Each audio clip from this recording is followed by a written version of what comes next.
ব্রাহ্মণবাড়িয়ার নবীনগরের সলিমগঞ্জ ইউনিয়নের সলিমগঞ্জ আব্দুর রৌফ মুসলিম উচ্চ বিদ্যালয় মাঠে বাংলাদেশের তিনবারের সাবেক প্রধানমন্ত্রী এবং বিএনপির চেয়ারপারসন আপসহীন নেত্রী বেগম খালেদা জিয়ার গায়েবানা জানাজা অনুষ্ঠিত হয়েছে। শেখ মিহাদের প্রতিবেদনে থাকছে বিস্তারিত। বুধবার দুপুরে সলিমগঞ্জ ইউনিয়ন বিএনপির সভাপতি গোলাম রব্বানী নয়নের সভাপতিত্বে এবং সাংগঠনিক সম্পাদক মোহাম্মদ ইনামুল হক সরকারের সঞ্চালনায় বেগম খালেদা জিয়ার রাজনৈতিক ও ব্যক্তি জীবন নিয়ে আলোচনা করে মরহুমার বেহেশত কামনায় দোয়া পড়ানো হয়। এতে আরও আলোচনা করেছেন ব্রাহ্মণবাড়িয়া জেলা বিএনপির সদস্য সাইফুল ইসলাম বাবু, নবীনগর উপজেলা বিএনপির সাবেক ধর্ম বিষয়ক সম্পাদক মোহাম্মদ আলী হান্টু মোল্লা, সলিমগঞ্জ ইউনিয়ন স্বেচ্ছাসেবক দলের সভাপতি আলী আহমদ, সাধারণ সম্পাদক জাকির হোসেন, স্বেচ্ছাসেবক দলের সিনিয়র সহ সভাপতি একরাম হোসেন, সলিমগঞ্জ ইউনিয়ন যুব দলের সভাপতি মোহাম্মদ বাহার সরকার, সলিমগঞ্জ ইউনিয়ন কৃষক দলের সভাপতি নবী শিকদার, সিনিয়র সহসভাপতি হিলাল আহমেদ, বোরহান শিকদার, আমানুল্লাহ, আলেক শাহ, খলিল মিয়া, হোসেন মিয়া, ফরহাদ মিয়া, হোসেন মিয়া, সোহেল মিয়া সহ অন্যান্যরা। সারা বাংলাদেশের থেকে ঢাকার উদ্দেশ্যে আজকে বাদ জোহর 2টা ঢাকাস্থ মানিক মিয়া এভিনিউতে জানাজার আয়োজন করা হয়েছে। তারই ধারাবাহিকতা আমরা যারা গ্রাম অঞ্চলে বা গ্রামে থাকি, এতে করে ঢাকাতে পৌঁছানো সম্ভব নয় বিধা সারা দেশের নেই আমরা আজকে ইনশাল্লাহ সলিমগঞ্জ আব্দুর রৌফ মুসলিম উচ্চ বিদ্যালয়ে গায়েবানা জানাজার ব্যবস্থা করছি। তো ইনশাল্লাহ আজকে নেতৃবৃন্দরা যারা আছেন, অতিথিবৃন্দরা আছেন, জনাব মোহাম্মদ আলী হান্টু ভাই আমাদের মাঝে উপস্থিত আছেন। সলিমগঞ্জ ইউনিয়নের সাবেক যুব দলের সভাপতি আনোয়ার পারভেজ আমাদের মাঝে উপস্থিত আছেন।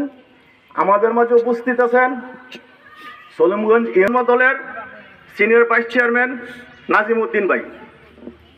আমাদের মাঝে উপস্থিত আছেন সলিমগঞ্জ ইউনিয়ন বিএনপির উপদেষ্টা এবং শিক্ষার সাবেক সেক্রেটারি নজরুল ভাই। সময় স্বল্পতার কারণে বেশি সময় নেওয়া। সম্মানিত উপস্থিতি, আপনারা সবাই জানেন বাংলাদেশের অভিযোগ সংবাদিত নেত্রী, বিএনপি চেয়ারপারসন, সাবেক 3বারের প্রধানমন্ত্রী, জননন্দিত নেত্রী, উনি গতকাল আমাদের মাঝ থেকে চলে গেলেন। আমাদের বাংলা মুসলিম বিশ্বের 2য় নারী প্রধানমন্ত্রী। আমাদেরকে বাংলার মানুষের, বাংলার জনগণ এবং আমরা তো সবাই ওনাদের কেমন ছিল, হ্যাঁ, এটা বাসা বলার মতো না।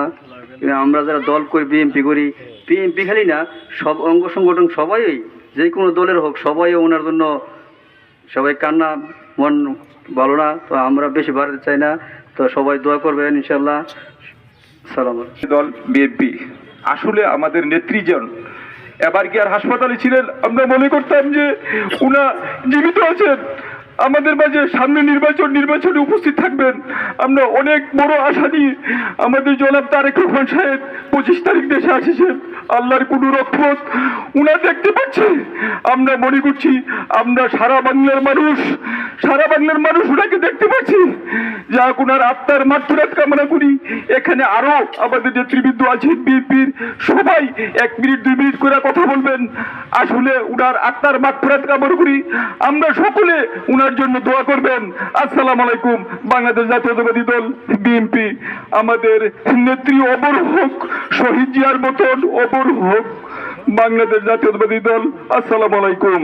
সবাই অবগত আছেন যে যিনি আমাদের দলীয় নেত্রী, যিনি বাংলাদেশের 3বারের প্রধানমন্ত্রী ছিলেন, তিনি শুধু বিএনপি নেত্রী ছিলেন না, তিনি ছিলেন আপামর জনসাধারণ।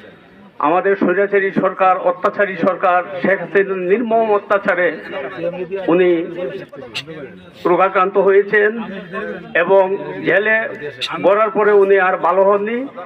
উনি আমাদেরকে কাটিয়ে, এই দেশের জনসাধারণকে কাটিয়ে না ফেরার দেশে চলে গেছেন। বিসমিল্লাহির রহমানির রহিম। সম্মানিত উপস্থিতি, আসসালামু আলাইকুম। বাংলাদেশ জাতীয়তাবাদী চেয়ারম্যান,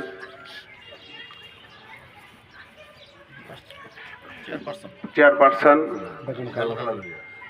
3বারের সাবেক প্রধানমন্ত্রী বেগম খালেদা জিয়া গতকাল ভোর 6টায় ইন্তেকাল করেন। ইন্না লিল্লাহি ওয়া ইন্না ইলাইহি রাজিউন। সমস্ত বাংলাদেশের আপামর জনগণ স্তব্ধিত। আমরা নিজেরাও খুব ব্যথিত। আমরা আশা করেছিলাম, আল্লাহর কাছে দোয়া করেছিলাম, অন্তত পক্ষে জননেত্রী শেখ হাসিনা, গণতন্ত্রের আপসীন নেত্রী খালেদা জিয়া যেন অন্তত পক্ষে জাতীয় নির্বাচন অংশগ্রহণ করতে পারেন। আমরা ওনার আত্মার মাগফিরাত কামনা করি। উপস্থিত বিভিন্ন গ্রাম এলাকা থেকে আগত মুসলিম একরাম, আসসালামু আলাইকুম। আসলে আজকে যে জানাজা আমরা পড়তেছি, গায়েবানা জানাজা বলে, অনেকের প্রশ্ন, যেহেতু ঢাকা হইতেছে, আমরা অনেকে আছি অসুস্থ আছি বা বিভিন্ন কাজে কর্মে আমরা ঢাকা যাইতে পারি নাই বিদায় আজকে আমরা এই আয়োজনটা করছি। অনেকের মনে অনেকে প্রশ্ন আছে যে ঢাকা যায় না, এখানে করতেছে, অনেকে আমি কানে শুনছি। এই জন্য কথাটা বললাম, যেহেতু গায়েবানা জানাজা পড়ার বিধান বা হাদিস কোরআনে আছে, আমরা হুজুরের পরামর্শ নিয়েই আজকে দাঁড়াইছি। তো সবার কাছে আমার বিনীত অনুরোধ থাকবে, যেহেতু আমরা এখানে জানাজা দাঁড়াইছি, তো 1-2 মিনিট একটু কষ্ট করবেন। সেই জন্য সবার কাছে আমি ক্ষমা সুন্দর দৃষ্টি দেখতে চাই। প্রথম কথা হলো, আজকে যে দাঁড়াইছি, আজকে وعلى آل إبراهيم إنك حميد مجيد. ربنا ظلمنا أنفسنا وإن لم تغفر لنا وترحمنا لنكونن من الخاسرين وقنا عذاب النار.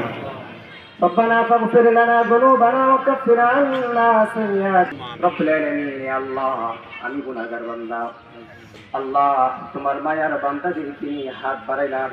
রব্বুল আলামিন ইয়া আল্লাহ, আমিন, আমাদের রব্বুল আলামিন ইয়া আল্লাহ, আল্লাহ আমাদের পক্ষ থেকে না কোটি দুরূদ আর সালাম প্রিয় নবীজি হযরত মুহাম্মদ মুস্তাফা সাল্লাল্লাহু আলাইহি ওয়াসাল্লামের রোজা মুবারক আল্লাহ আপনি পৌঁছে দিন। রব্বুল আলামিন ইয়া আল্লাহ, বাবা